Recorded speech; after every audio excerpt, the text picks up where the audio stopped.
Capítulo 6. Criminosos arrependidos. Verger, assassino do arcebispo de Paris.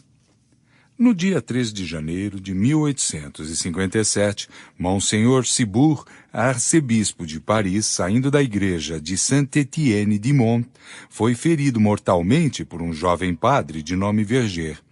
O culpado foi condenado à morte e executado em 30 de janeiro. Até o último momento, não testemunhou nem lamento, nem arrependimento, nem sensibilidade.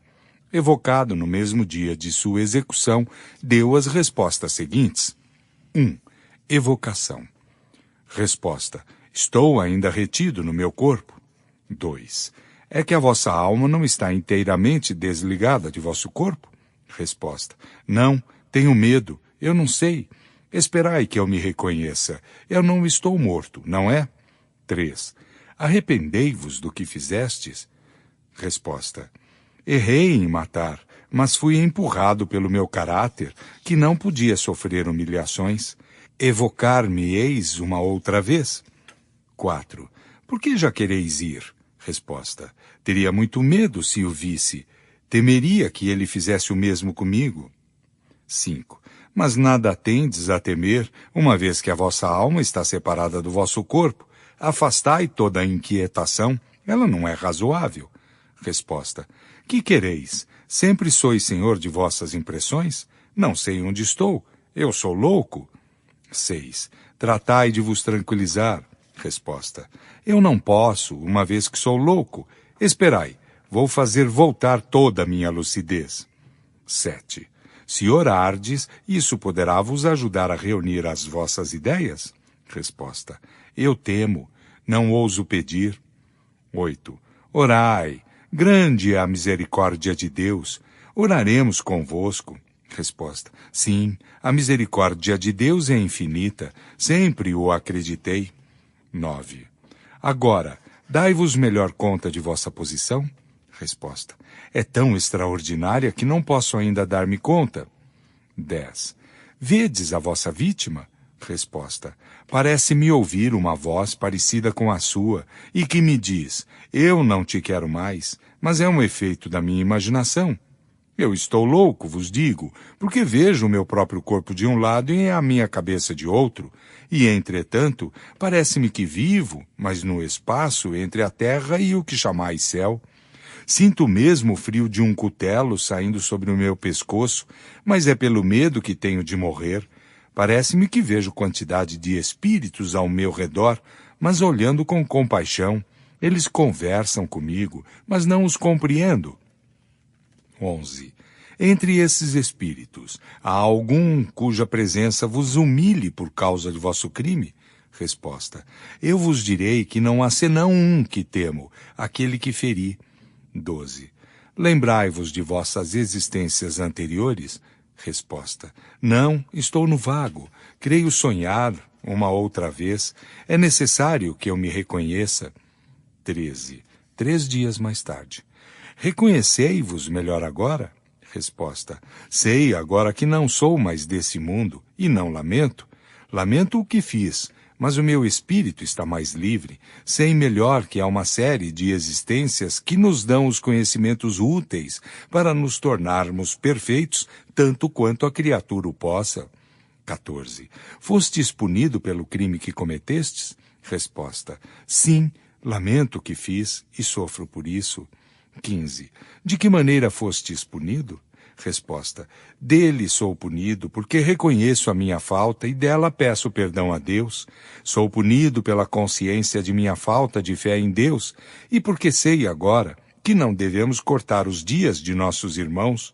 Sou punido pelo remorso de ter retardado o meu adiantamento, fazendo falso caminho, e não tendo escutado o grito de minha consciência que me dizia que não era matando que chegaria ao meu objetivo. Mas deixei-me dominar pelo orgulho e pelo ciúme. Enganei-me e disso me arrependo, porque o homem deve sempre fazer esforços para dominar as suas más paixões, e eu não o fiz. 16. Que sentimento experimentáveis quando vos invocamos? Resposta. Um prazer e um temor, porque não sou mau. 17. Em que consistem esse prazer e esse temor? Resposta.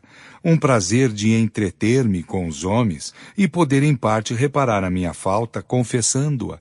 Um temor que não saberia definir, uma espécie de vergonha por ter sido assassino. 18. Quereríeis ser reencarnado nesta terra?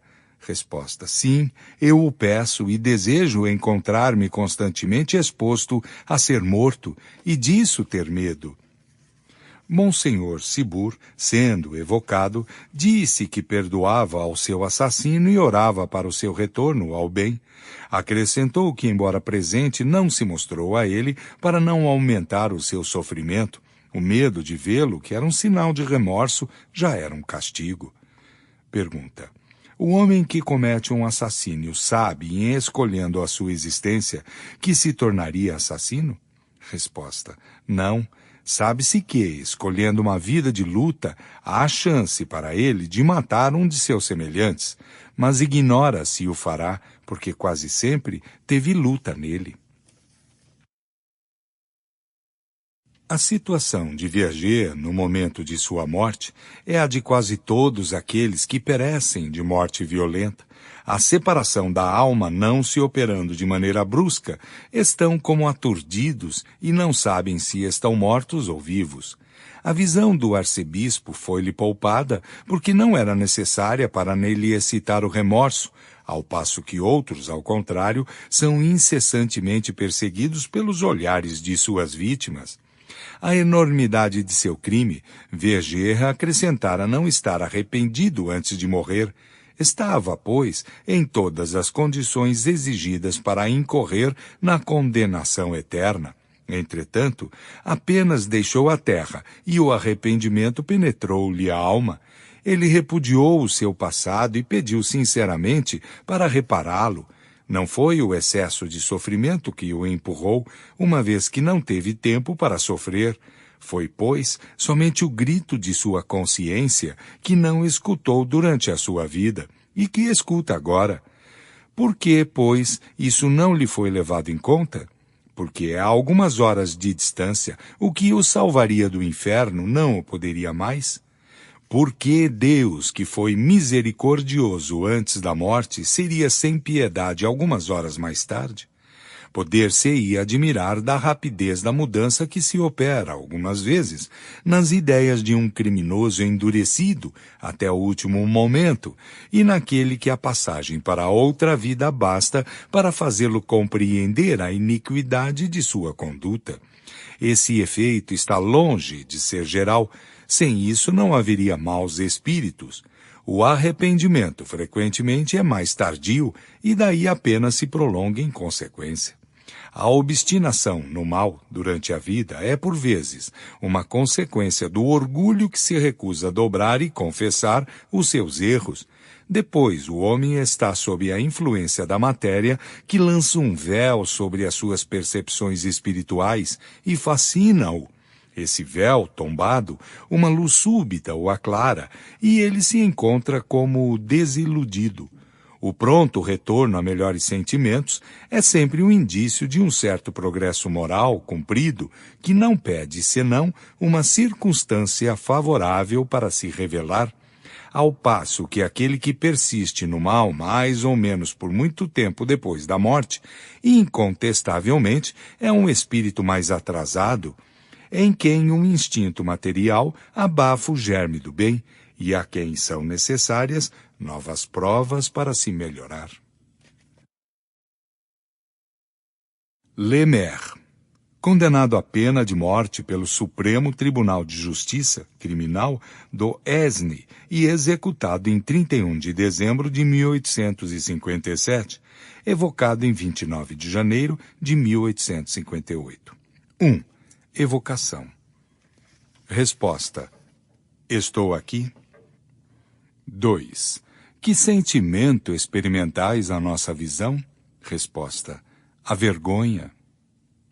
3. Conservastes o vosso conhecimento até o último momento? Resposta. Sim. 4. Imediatamente após a vossa execução, Tivestes conhecimento de vossa nova existência? Resposta. Estava mergulhado numa perturbação imensa da qual ainda não saí, senti uma imensa dor e pareceu-me que meu coração a sofria. Vi rolar não sei o que é ao pé do patíbulo, vi sangue correr e a minha dor com isso não se tornou senão mais pungente. Pergunta. Era uma dor puramente física, análoga que seria causada por uma grande ferida, pela amputação de um membro, por exemplo? Resposta. Não.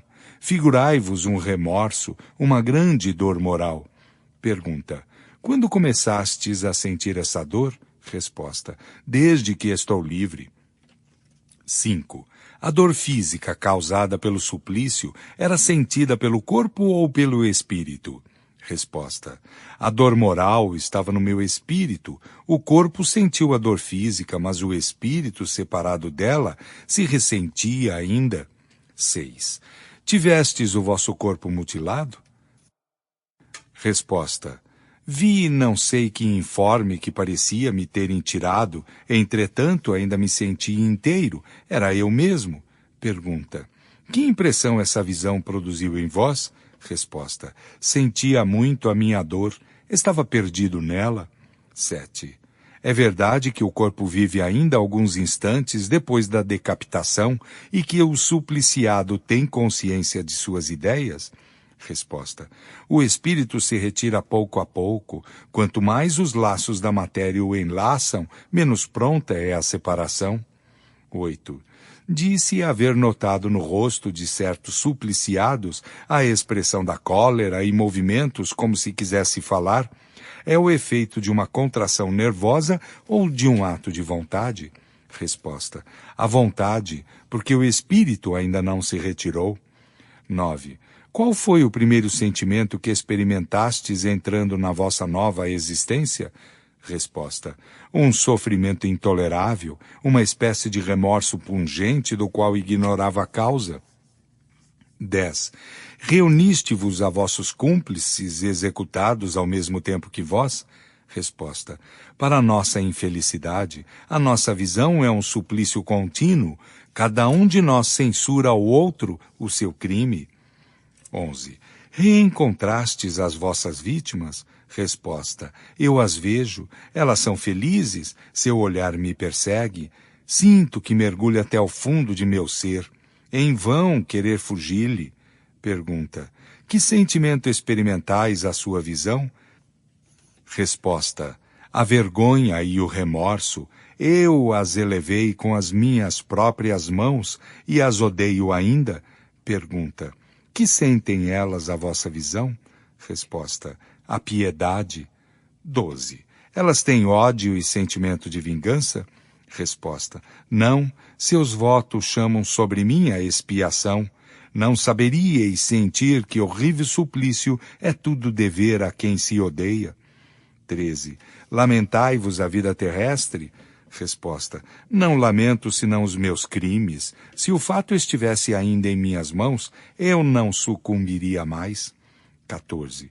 O pendor para o mal estava em vossa natureza, ou fostes arrastado pelo meio onde vivestes? Resposta. O pendor para o crime estava em minha natureza, porque não era senão um espírito inferior. Quis me elevar prontamente, mas pedi mais do que as minhas forças. Eu me acreditei forte, escolhi uma prova rude, cedi às tentações do mal. 15. Se tivesseis recebido bons princípios de educação, vos afastaríeis da vida criminosa? Resposta. Sim, mas escolhi a posição onde nasci. Pergunta. Poderíeis fazer um homem de bem? Resposta. Um homem fraco, incapaz do bem como do mal. Poderia corrigir o mal em minha natureza durante a minha existência, mas não poderia levar-me até fazer o bem. 16. Quando vivo, acreditáveis em Deus? Resposta. Não. Pergunta.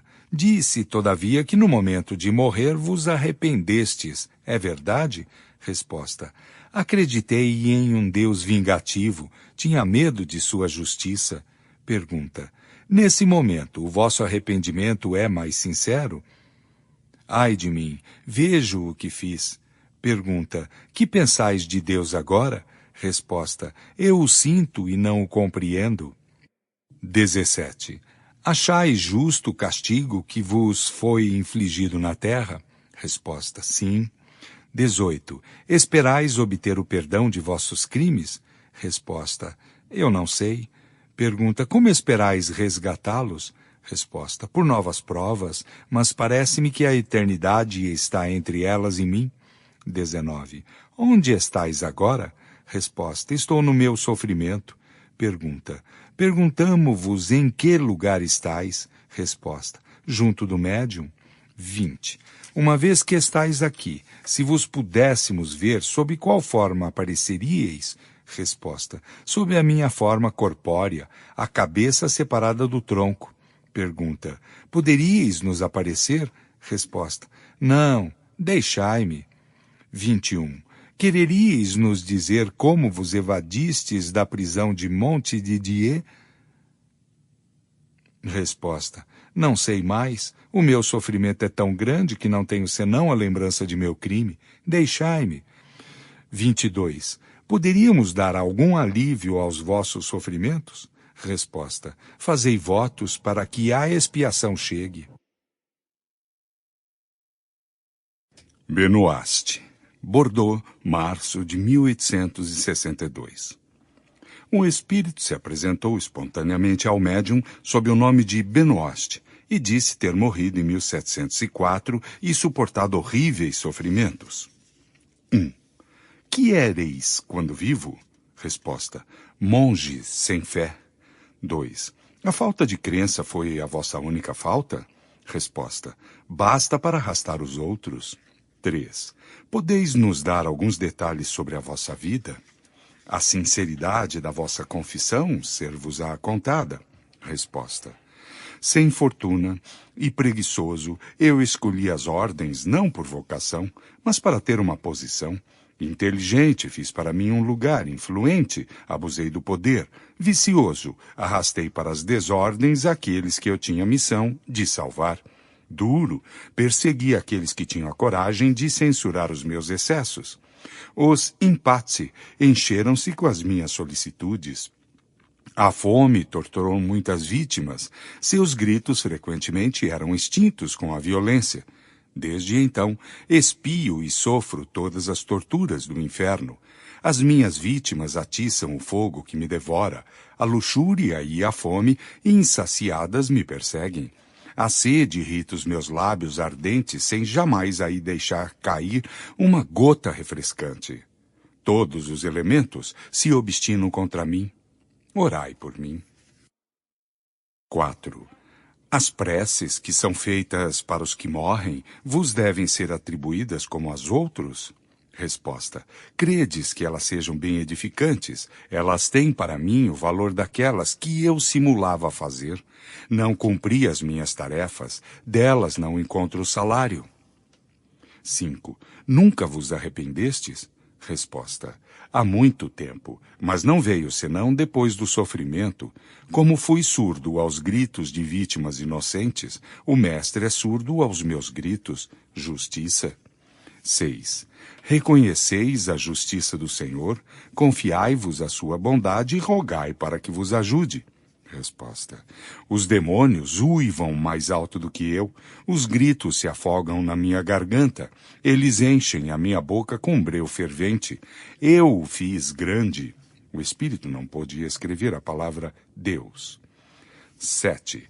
Não estais ainda bastante separado das ideias terrestres para compreender que as torturas que suportais são todas morais? Resposta: eu as suporto, eu as sinto, vejo os meus carrascos, todos têm um rosto conhecido, todos têm um nome que retine no meu cérebro. 8. O que pôde vos empurrar para todas essas infâmias? Resposta: os vícios dos quais estava imbuído, a brutalidade das paixões. 9. Nunca implorastes a assistência dos bons espíritos para vos ajudarem a sair dessa posição? Resposta: eu não vejo senão os demônios no inferno.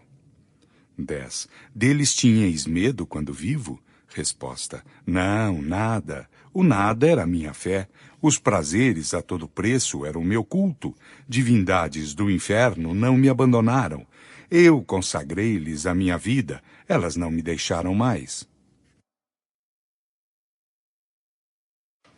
11. Não entrevestes um fim para os vossos sofrimentos? Resposta. O infinito não tem fim.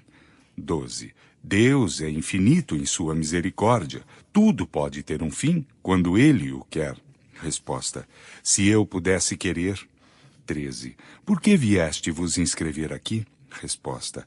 Eu não sei como, mas quis falar como queria gritar para me aliviar. 14. Os vossos demônios não vos impediram de escrever? Resposta. Não, mas estão diante de mim, me esperam, por isso não gostaria de acabar. 15. É a primeira vez que escreveis assim? Resposta. Sim. Pergunta. Sabíeis que os espíritos podem se aproximar assim dos homens? Resposta. Não. Pergunta. Como, pois, pôde compreendê-lo? Resposta. Eu não sei. 16. Que sentistes para vir perto de mim? Resposta. Um entorpecimento dos meus terrores. 17. Como percebestes que estáveis aqui? Resposta. Como se desperta. 18. Como fizestes para vos pôr em relação comigo? Resposta. Eu não compreendo, mas não sentiste tu? 19. Não se trata de mim, mas de vós. Tratai de dar-vos conta do que fizestes neste momento quando eu escrevo. Resposta. És o meu pensamento, eis tudo.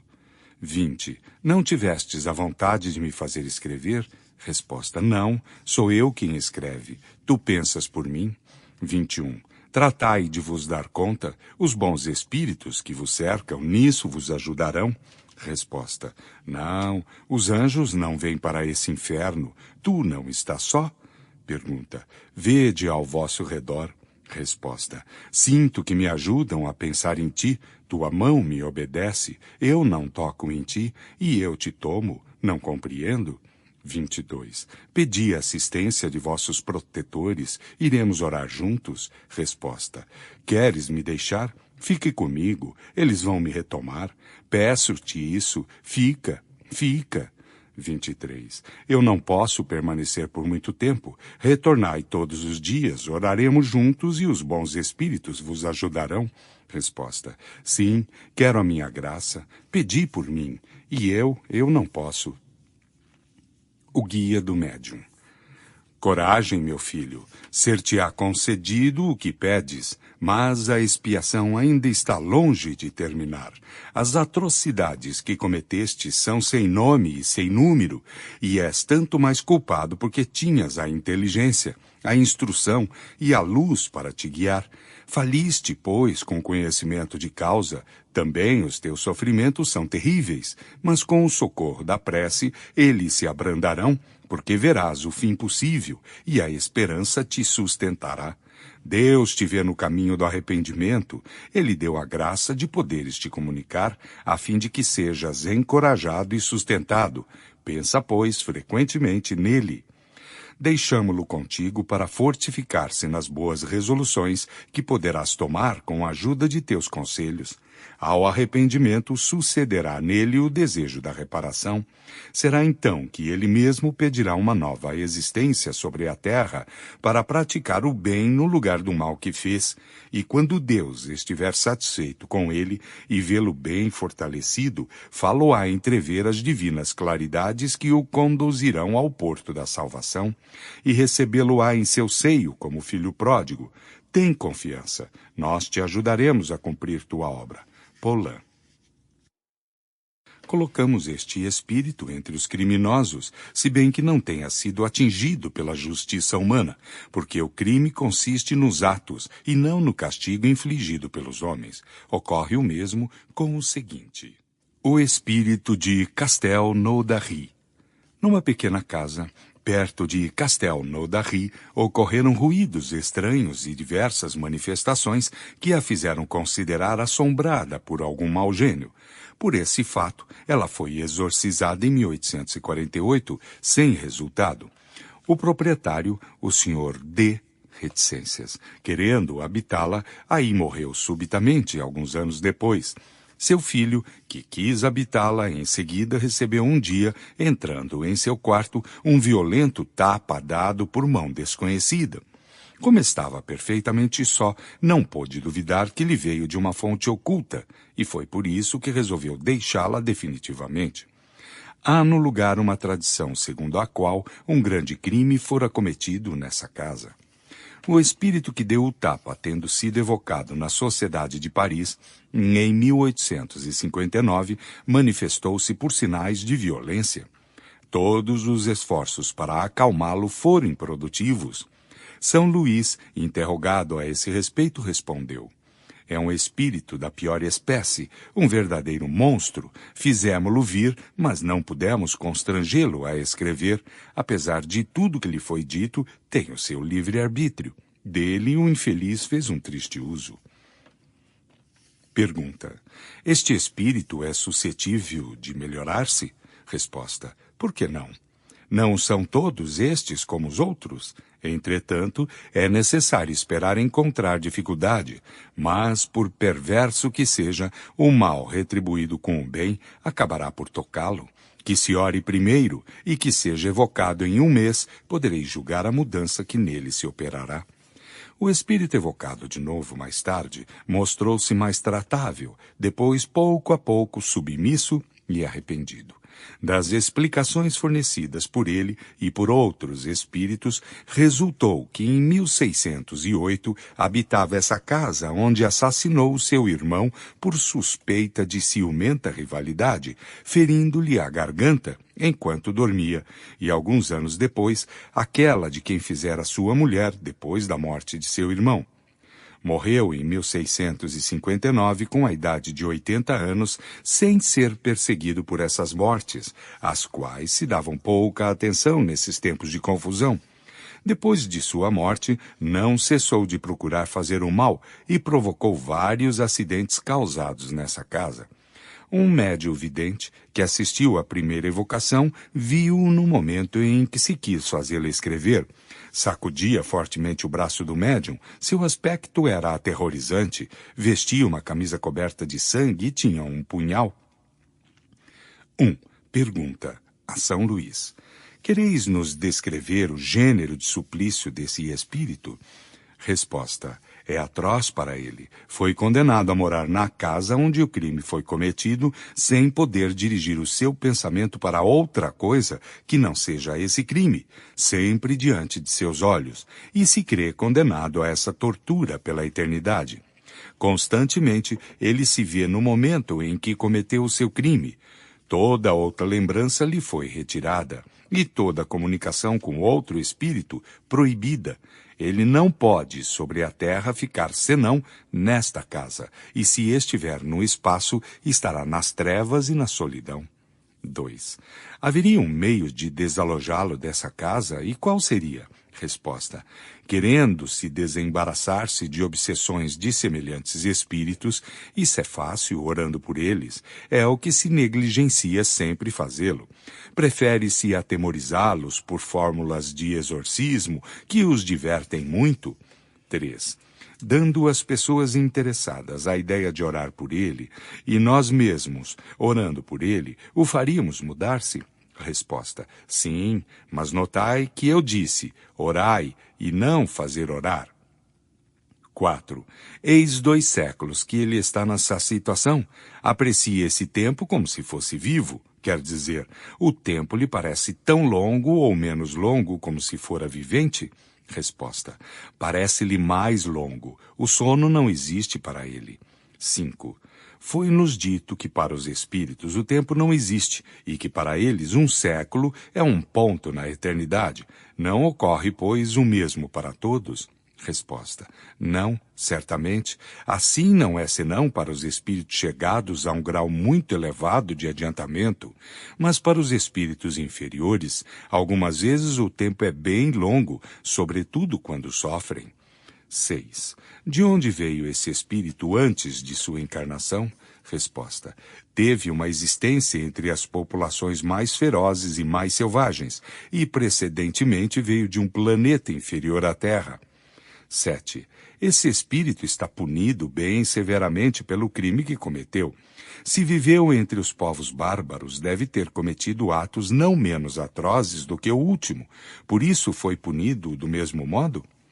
Resposta: foi menos punido, porque mais ignorante compreendia-lhe menos a importância. 8. O estado em que se encontra esse espírito é o daqueles seres vulgarmente chamados condenados? Resposta: absolutamente. Há outros bem mais horríveis ainda. Os sofrimentos estão longe de ser os mesmos para todos, mesmo para crimes semelhantes, porque variam segundo o culpado seja mais ou menos acessível ao arrependimento.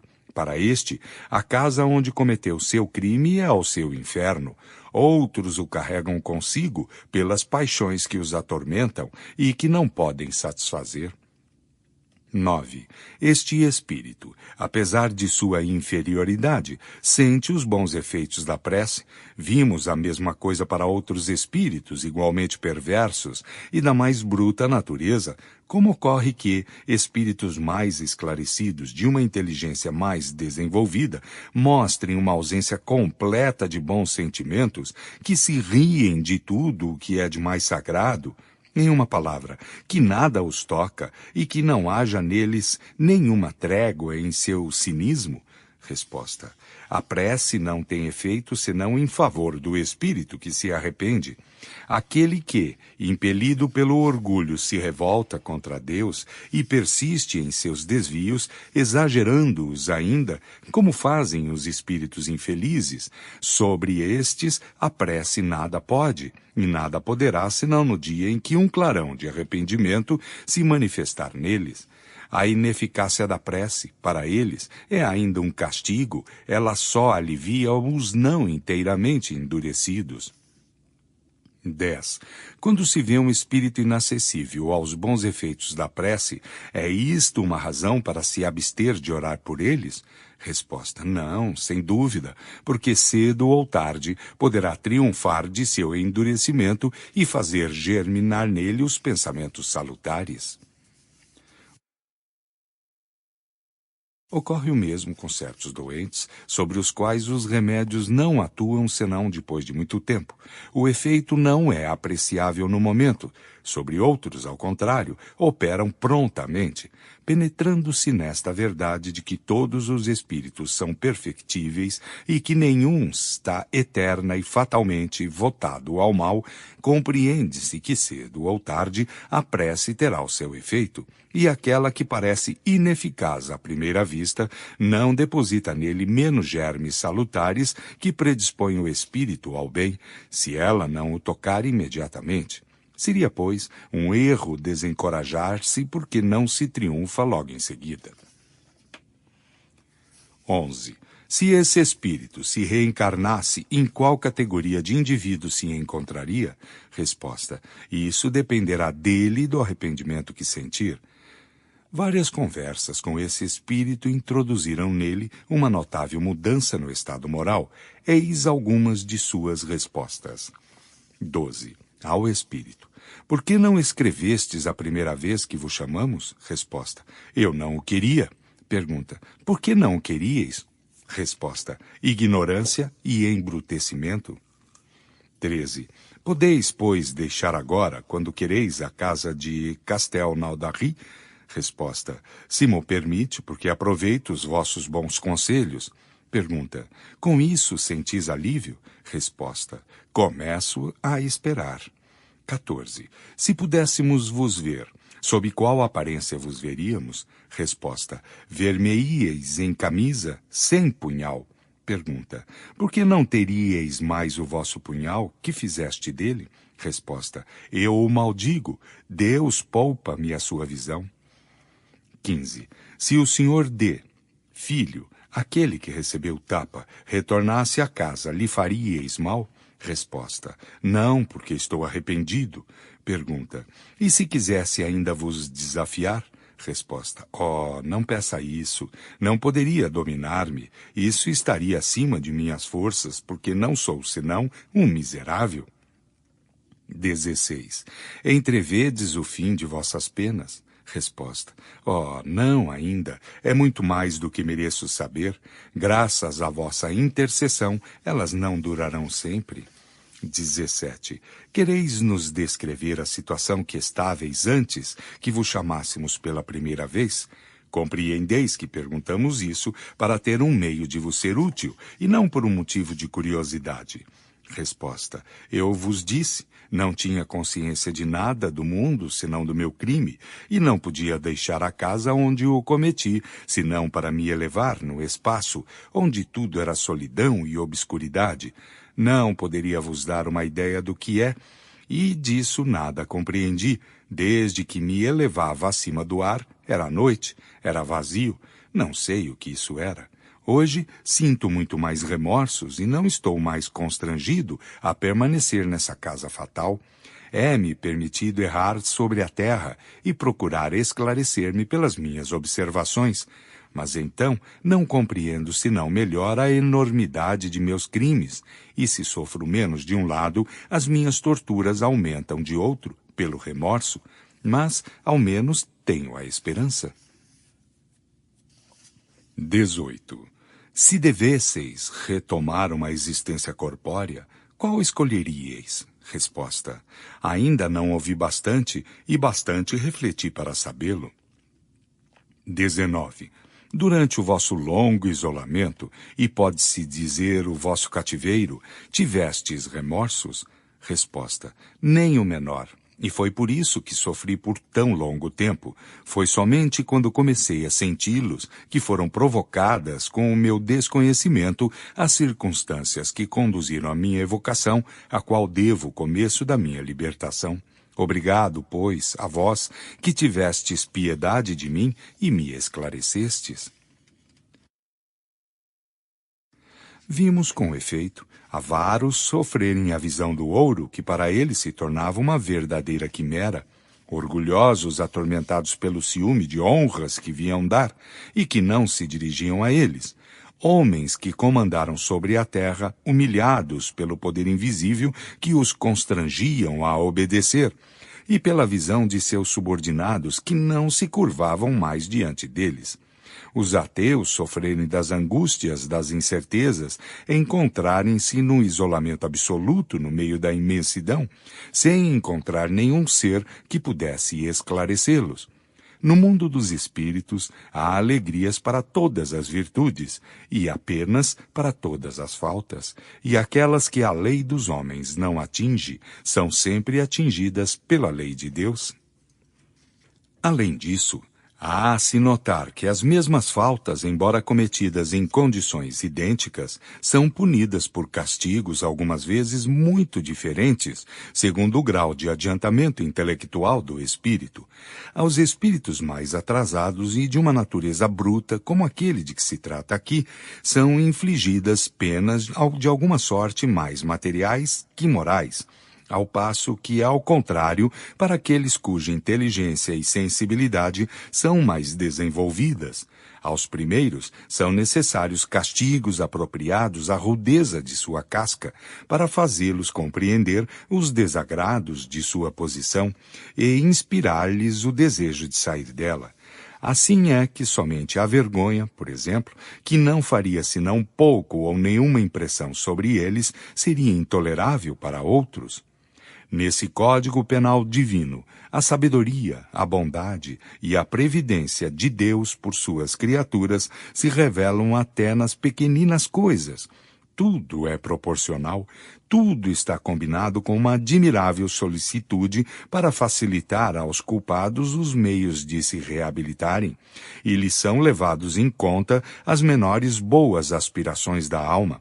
Segundo os dogmas das penas eternas, ao contrário, no inferno estão confundidos os grandes e os pequenos culpados, os culpados de um dia e os 100 vezes reincidentes, os endurecidos e os arrependidos. Tudo está calculado para mantê-los no fundo do abismo. Nenhuma prancha de salvação lhes é oferecida. A única falta ali o precipita para sempre, sem que seja levado em conta o bem que se fez. De que lado se encontra a verdadeira justiça e a verdadeira bondade? Essa evocação não foi o fato do caso.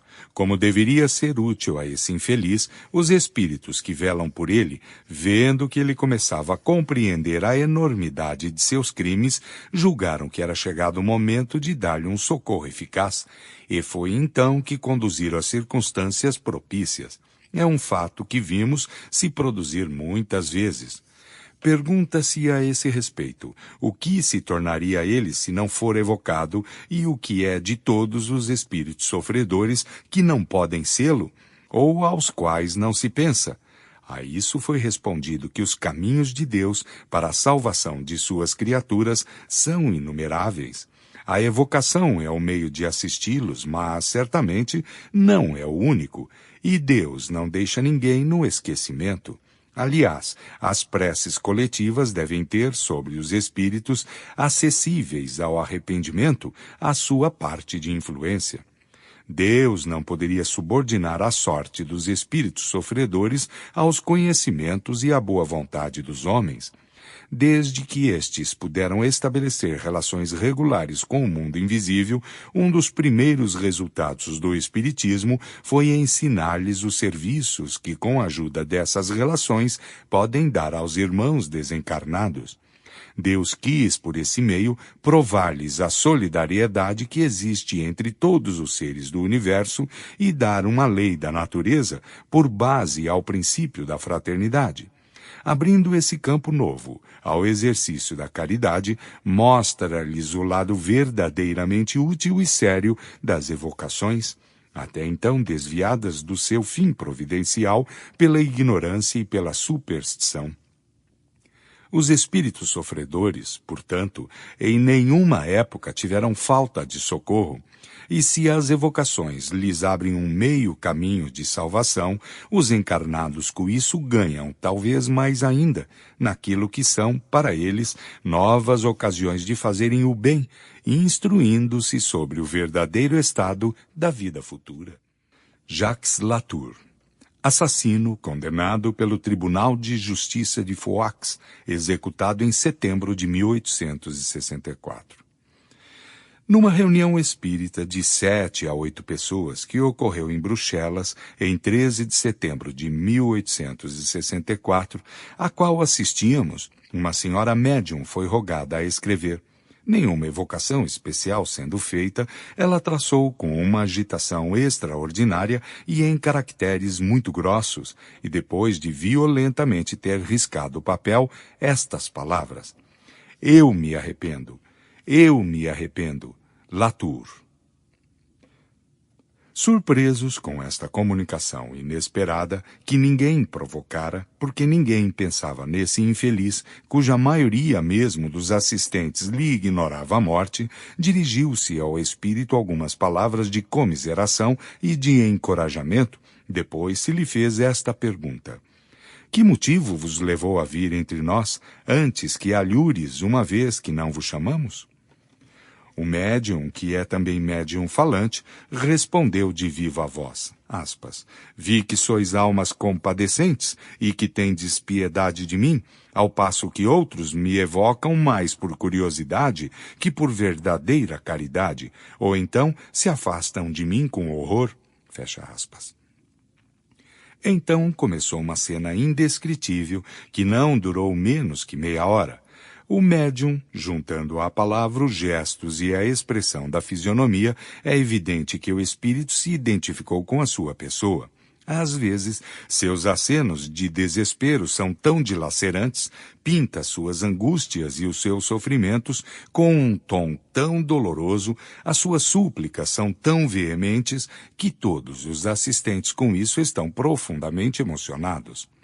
Alguns se assustaram mesmo com a superexcitação do médium, mas pensamos que a comunicação de um espírito que se arrepende e que implora a piedade não oferece nenhum perigo.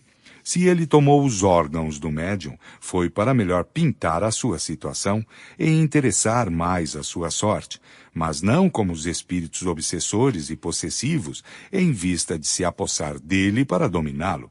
Sem dúvida, isso lhe foi permitido no seu próprio interesse e talvez também para a instrução das pessoas presentes. Ele exclamou, aspas, Oh, sim, da piedade. Tenho muita necessidade dela, porque não sabeis o que sofro. Não, não sabeis, não podeis compreendê-lo. É horrível, a guilhotina. O que é isso ao lado do que suporto agora? Não é nada, é um instante. Mas este fogo que me devora é pior. É uma morte contínua. É um sofrimento que não deixa trégua nem repouso, que não tem fim. E minhas vítimas que estão ali ao meu redor, que mostram as suas feridas, que me perseguem com seus olhares, elas estão ali diante de mim, eu as vejo todas. Sim, todas. Eu as vejo todas, não posso evitá-las. E esse mar de sangue, e esse ouro manchado de sangue, tudo está ali, sempre diante de mim. Sentis o odor do sangue, sempre do sangue. Ei-las, essas pobres vítimas, elas me imploram, e eu, sem piedade, eu firo sempre. O sangue me embriaga. Eu acreditava que depois de minha morte tudo estaria acabado. Foi porque desafiei o suplício, desafiei a Deus e reneguei-o. E eis que, quando me acreditava aniquilado para sempre, um despertar terrível se fez. Oh, sim, terrível! Estou cercado de cadáveres, de rostos ameaçadores. Eu caminho no sangue. Acreditava estar morto e eu vivo. É terrível, é horrível, mais horrível que todos os suplícios da terra. Oh, se todos os homens pudessem saber o que é além da vida, saberiam o quanto custa fazer o mal. Não haveria mais assassinos, mais criminosos, mais malfeitores.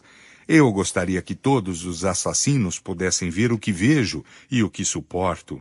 Oh, eles não seriam mais. É muito terrível sofrer o que eu sofro. Sei bem que eu mereci, ó meu Deus, porque não tive piedade de minhas vítimas. Eu repeli as suas mãos suplicantes quando elas me pediam para poupá-las. Sim, eu mesmo fui cruel. Eu, covardemente, as matei para ter o seu ouro. Fui impiedoso, vos reneguei, blasfemei sobre o seu santo nome. Quis atordoar-me por isso, queria persuadir de que vós não existíeis. Oh, meu Deus, eu sou um grande criminoso. Eu o compreendo agora, mas não tereis piedade de mim? Sois Deus, quer dizer a bondade, a misericórdia. Sois todo-poderoso. Piedade, Senhor, piedade, piedade, isso vos peço, não sede inflexível, livrai-me desta visão odiosa, destas imagens horríveis, deste sangue, de minhas vítimas cujos olhares me penetram até o coração como golpes de punhal. Vós que estáis aqui, que escutai-me, sois boas almas, almas caridosas, sim, eu vejo, tereis piedade de mim, não é? Orareis por mim. Oh, isso vos suplico, não me repilais. Pedireis a Deus para me tirar esse horrível espetáculo diante os meus olhos. Ele vos escutará, porque sois bons. Eu vos peço, não me repilais, como eu repeli os outros. Orai por mim. Fecha aspas.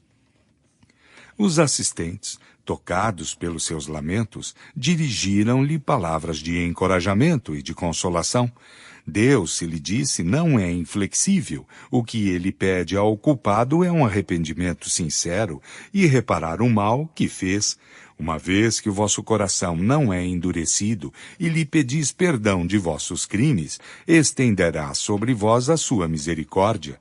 Se perseverardes nas vossas boas resoluções para reparar o mal que fizestes, não podeis, sem dúvida, devolver às vossas vítimas a vida que lhes tirastes, mas se pedirdes com fervor, Deus vos concederá se encontrar com elas em uma nova existência, onde podereis mostrar-lhes tanto devotamento quanto fostes cruel.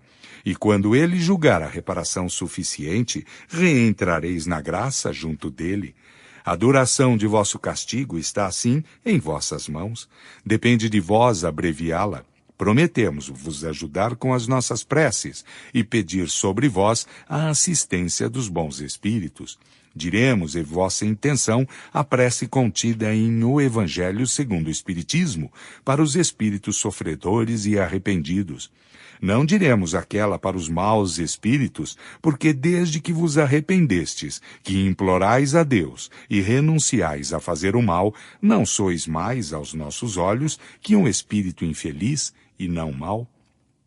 Dita esta prece, e depois de alguns instantes de calma, o espírito retomou, aspas, obrigado, meu Deus, obrigado. Tivestes piedade de mim. Essas imagens horríveis se afastaram. Não me abandoneis mais. Enviai-me os vossos bons espíritos para me sustentarem. Obrigado. Fecha aspas. Depois desta cena, o médium ficou durante algum tempo prostrado e aniquilado. Os seus membros fatigados têm a lembrança de início confusa do que acaba de se passar. Depois, pouco a pouco, lembra-se de algumas palavras que pronunciou e que diz, apesar de sentir que não era ele quem falava. No dia seguinte, numa nova reunião, o espírito se manifesta ainda e recomeça durante alguns minutos apenas a cena da véspera com a mesma pantomima expressiva, mas menos violento. Depois escreveu pelo mesmo médium com uma agitação febril as seguintes palavras, aspas, obrigado pelas vossas preces. Já uma melhora sensível se produziu em mim. Pedi a Deus com tanto fervor que permitiu, por um momento, que os meus sofrimentos fossem aliviados. Mas as verei ainda, minhas vítimas. Ei-las, ei-las. Vedes este sangue? A prece da véspera foi repetida. O espírito continuou dirigindo-se ao médium. Perdão por me apoderar de vós. Obrigado pelo alívio que dais aos meus sofrimentos. Perdão a vós de todo o mal que vos ocasionei, mas tinha necessidade de manifestar-me. Só vós o podeis. Obrigado, obrigado. Um pouco de alívio se produziu, mas não estou no fim de minhas provas. Dentro em pouco, ainda minhas vítimas retornarão. Eis a punição. Eu a mereço, meu Deus, mas sede indulgente. Todos vós orai por mim. Tende piedade de mim. Fecha aspas. Latour. O membro da Sociedade Espírita de Paris, que orara por esse infeliz espírito e o evocara, dele obteve as comunicações seguintes em diferentes intervalos. 1. Fui evocado quase imediatamente depois de minha morte e não pude comunicar-me em seguida, mas muitos espíritos levianos tomaram meu nome e o meu lugar. Aproveitei a presença em Bruxelas do presidente da Sociedade de Paris e, com a permissão de espíritos superiores, comuniquei-me. Comunicar-me-ei na sociedade e farei revelações que serão começo de reparação de minhas faltas e que poderão servir de ensinamento a todos os criminosos que me lerão e refletirão sobre o relato dos meus sofrimentos. Os discursos sobre as penas do inferno pouco efeito fazem sobre o espírito dos culpados, que não creem em todas essas imagens, atemorizantes para as crianças e os homens fracos. Ora, um grande malfeitor não é um espírito pusilânime, e o medo da polícia age mais sobre ele do que a narração dos tormentos do inferno. Eis porque todos aqueles que me lerão serão tocados pelas minhas palavras, com os meus sofrimentos que não são suposições. Não há um só padre que possa dizer, eu vi o que dizeis, assisti às torturas dos condenados. Mas, quando eu vier dizer, eis o que se passou depois da morte do meu corpo. Eis qual foi o meu desencanto, reconhecendo que não estava morto como o esperara e que tomei como fim de meus sofrimentos, era o começo de torturas impossíveis de se descrever. Então, mais de um se deterá à beira do precipício onde iria cair. Cada infeliz que se detiver assim no caminho do crime servirá para resgatar uma de minhas faltas. Assim é que o bem sai do mal e que a bondade de Deus se manifesta por toda a parte sobre a terra como no espaço. Foi-me permitido estar livre da visão de minhas vítimas, que se tornaram os meus carrascos, a fim de me comunicar convosco. Mas deixando-vos, revê-las-ei, e só esse pensamento faz-me sofrer mais do que não posso dizer. Sou feliz quando se me evoca, porque então deixo meu inferno por alguns instantes. Orai sempre por mim, orai ao Senhor para que me liberte da visão de minhas vítimas. Sim, oremos juntos, a prece faz tanto bem. Estou mais aliviado. Não sinto mais o quanto o peso do fardo me oprime. Vejo um clarão de esperança que brilha aos meus olhos, e cheio de arrependimento, eu me exclamo: bendita seja a mão de Deus, que seja feita a sua vontade. 2. O médium. Em lugar de pedir a Deus para vos livrar da visão de vossas vítimas, convido-vos a orar comigo para pedir-lhe a força para suportar essa tortura expiatória. Latour. Preferiria estar livre da visão de minhas vítimas, se soubesseis o que sofro. O homem mais insensível ficaria emocionado se pudesse ver, impresso sobre o meu rosto como um fogo, os sofrimentos de minha alma. Farei o que me aconselhais. Compreendo que é um meio, um pouco mais rápido, de expiar as minhas faltas, e como uma operação dolorosa que deve devolver a saúde ao meu corpo bem doente. Ah, se os culpados da terra pudessem me ver, quanto ficariam atemorizados com as consequências de seus crimes que, ocultos aos olhos dos homens, são vistos pelos espíritos. Quanto a ignorância é fatal a tantas pobres pessoas. Que responsabilidade assumem aqueles que recusam a instrução às classes pobres da sociedade? Creem que com os soldados e a polícia podem prevenir os crimes. Como estão errados. 3. Os sofrimentos que suporto são horríveis, mas depois de vossas preces eu me sinto assistido pelos bons espíritos que me dizem para esperar. Compreendo a eficácia do remédio heróico que me aconselhastes e peço ao Senhor dar-me a força para suportar essa dura expiação. Ela igual, posso dizê-lo, ao mal que fiz. Não quero procurar desculpar os meus crimes, mas ao menos salvo alguns instantes de terror que precederam, para cada uma de minhas vítimas, o momento da morte, a dor. Uma vez cometido o crime, cessou para elas, e aquelas que terminaram as suas provas terrestres foram receber a recompensa que as esperava. Mas depois do meu retorno ao mundo dos espíritos, não cessei, exceto nos momentos bem curtos em que me comuniquei, de sofrer as dores do inferno. Os padres, apesar de seu quadro atemorizante das penas que sentem os condenados, não têm senão uma ideia bem fraca dos verdadeiros sofrimentos que a justiça de Deus inflige aos seus filhos, que violaram a sua lei de amor e de caridade. Como fazer crer a pessoas razoáveis que uma alma, quer dizer, alguma coisa que não é material, possa sofrer ao contato do fogo material? É absurdo, e eis porque tantos criminosos se riem dessas pinturas fantásticas do inferno.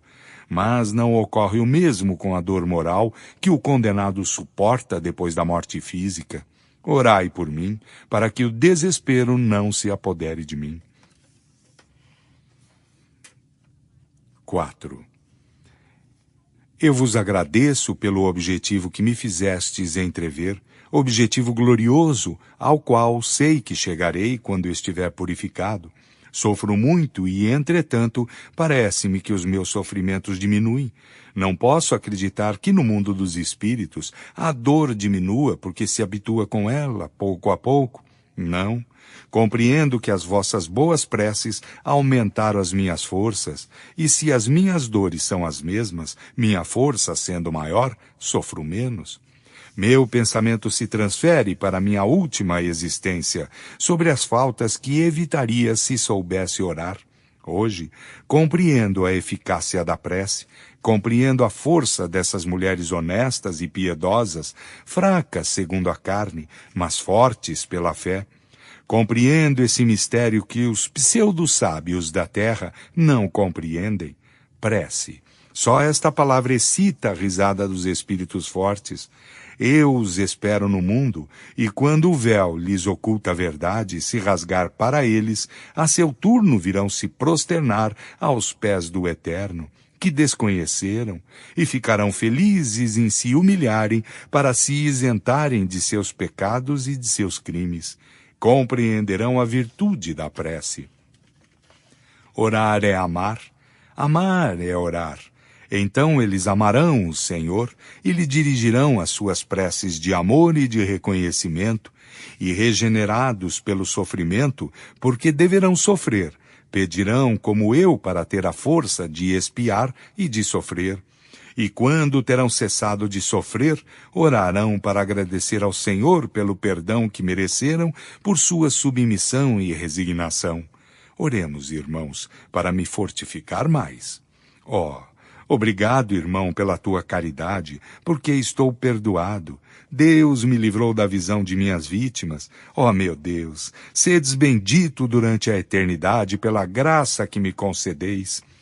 Meu Deus, sinto a enormidade de meus crimes e me precipito diante de vossa onipotência.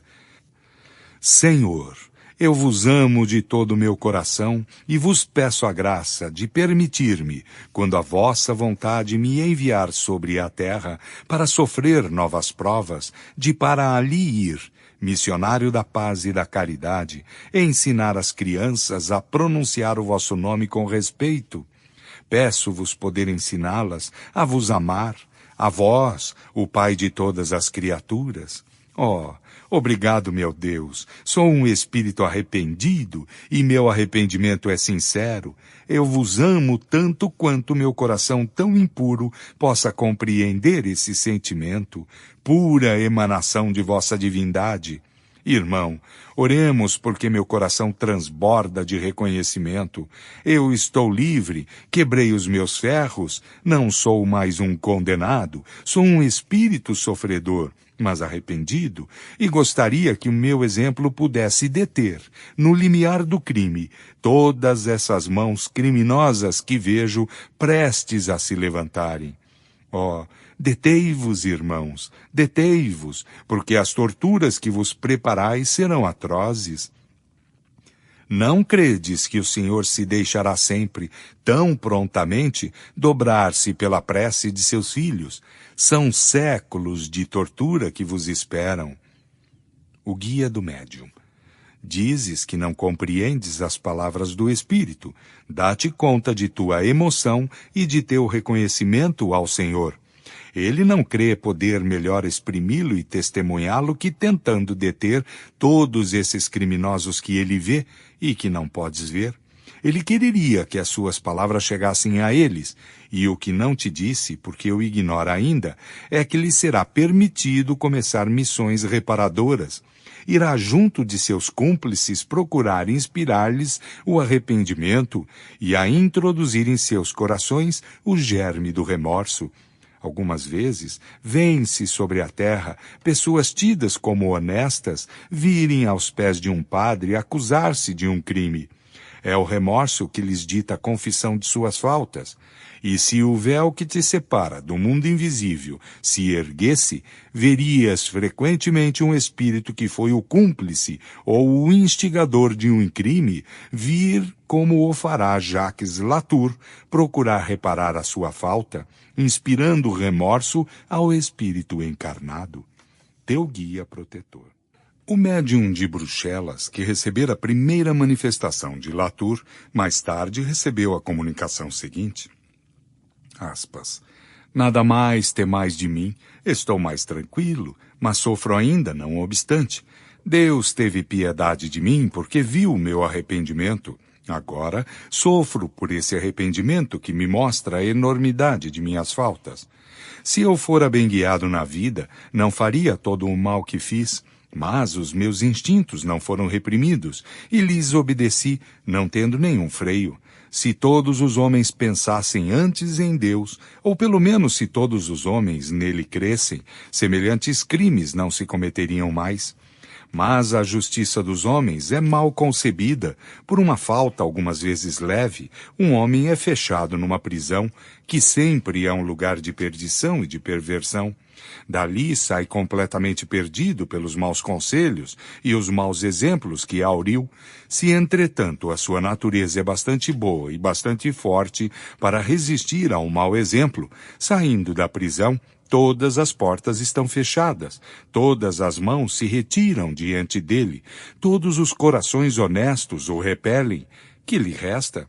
O desprezo e a miséria, o abandono, o desespero, se sente nele boas resoluções para retornar ao bem, a miséria impele para tudo. Também ele, então, despreza o seu semelhante, odeia-o e perde toda a consciência do bem e do mal, uma vez que se vê repelido, ele que todavia tomara a resolução de tornar-se homem honesto. Para se proporcionar o necessário, rouba, mata por vezes, depois é guilhotinado. Meu Deus, no momento em que as minhas alucinações vão me retomar, sinto a vossa mão que se estende sobre mim, sinto a vossa bondade que me envolve e me protege. Obrigado, meu Deus. Na minha próxima existência, empregarei a minha inteligência, meu bem, para socorrer os infelizes que sucumbiram e preservá-los da queda. Obrigado, vós que não repugnais comunicar comigo, não temais, vedes que não sou mau. Quando pensardes em mim, não vos representeis o retrato que fizestes de mim, mas representai-vos uma pobre alma desolada que vos agradece pela vossa indulgência. Adeus, evocai-me ainda e orai a Deus por mim. Fecha aspas. Latour. Estudo sobre o espírito de Jacques Latour. Não se pode desconhecer a profundidade e a alta importância de algumas palavras que esta comunicação encerra. Além disso, oferece um dos aspectos do mundo dos espíritos castigados, acima do qual, entretanto, se entrevê a misericórdia de Deus.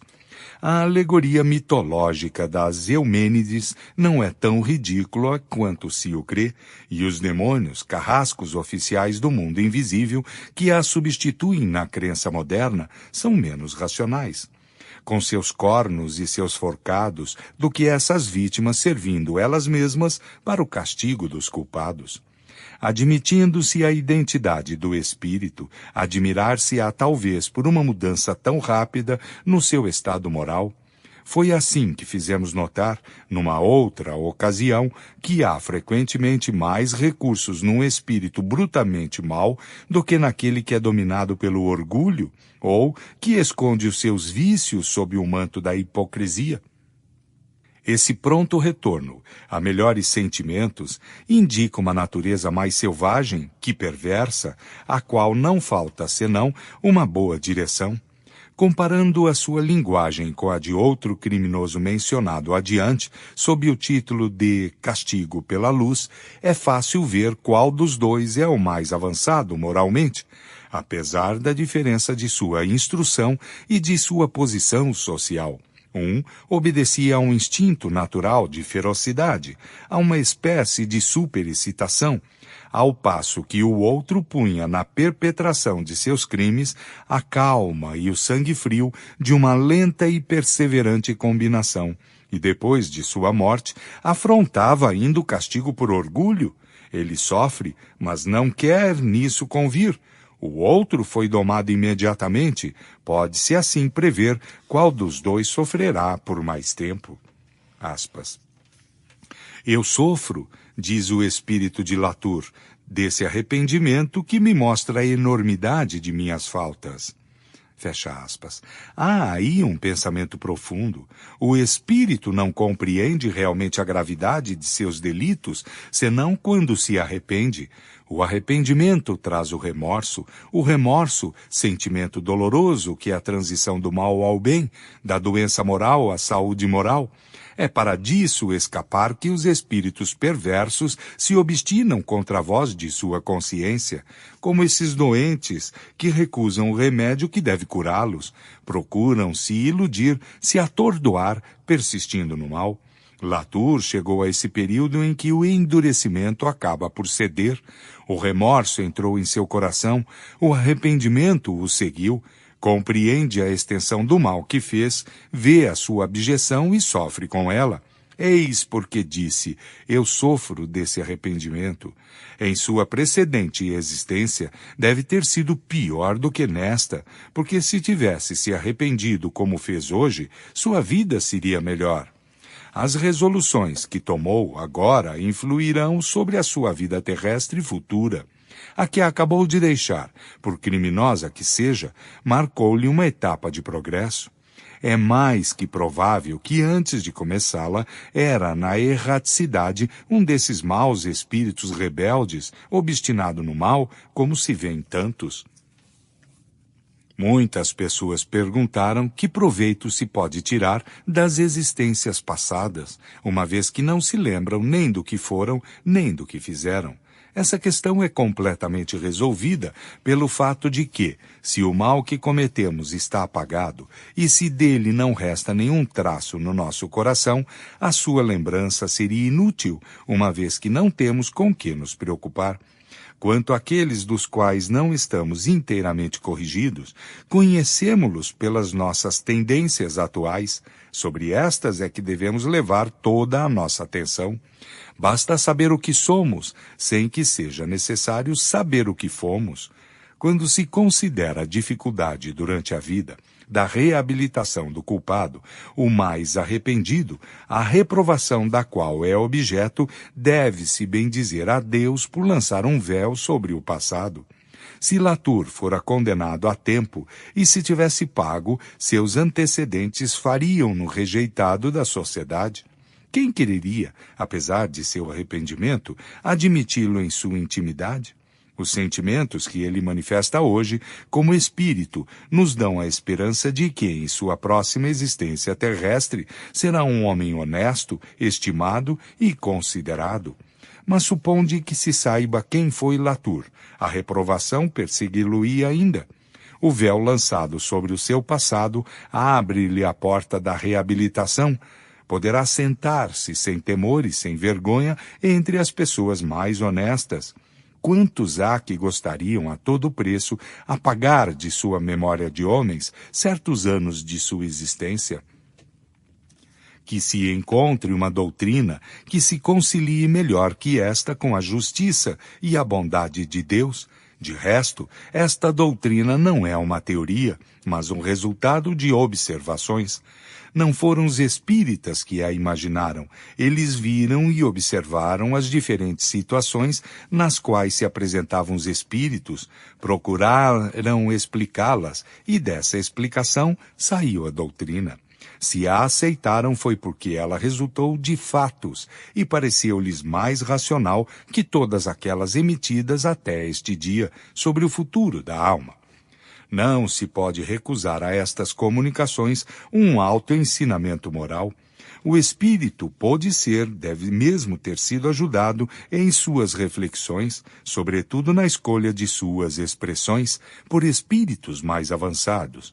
Mas, em semelhante caso, estes últimos não assistem senão na forma, e não no fundo, e não colocam jamais o espírito inferior em contradição consigo mesmo.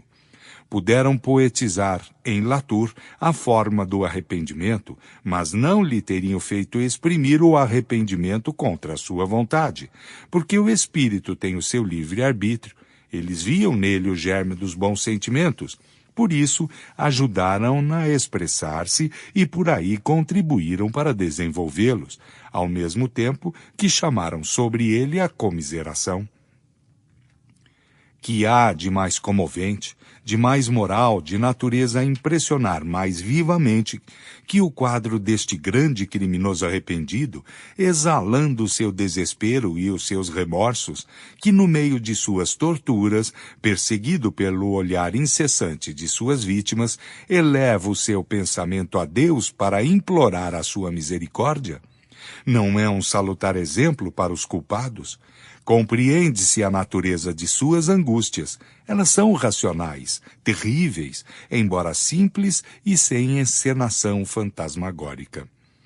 Poder-se-ia admirar, talvez, de uma tão grande mudança num homem como Latour, mas por que não se arrependeria?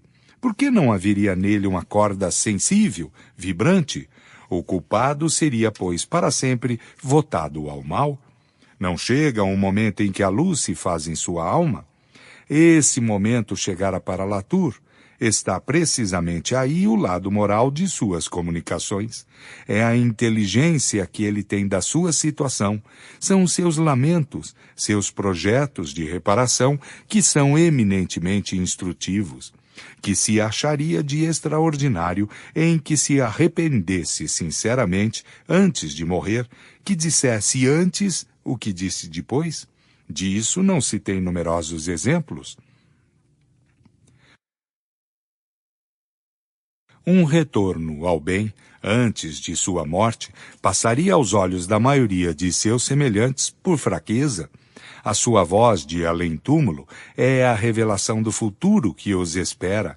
Está na verdade absoluta quando disse que o seu exemplo é mais próprio para conduzir os culpados que a perspectiva das chamas do inferno e mesmo do patíbulo.